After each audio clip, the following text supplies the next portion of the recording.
y'all? It's me, Sister Girl Tuesday, back at it again with another recipe, and I'm coming at you with something quick, easy, and delicious. So I'm sure you remember in grade school having that project of making ice cream at home with the rock salt and ice.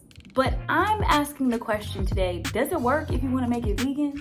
Well, you'll have to keep watching to find out if that's true. So you already know, before you go, don't forget to like, comment, share, and subscribe, and I'll see y'all next time.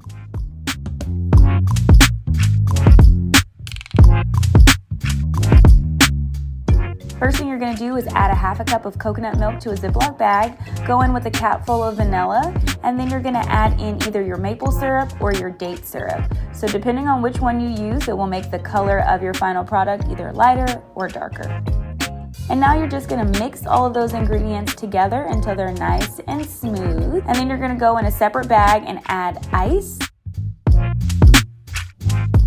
And then you'll add in some ice cream salt or rock salt.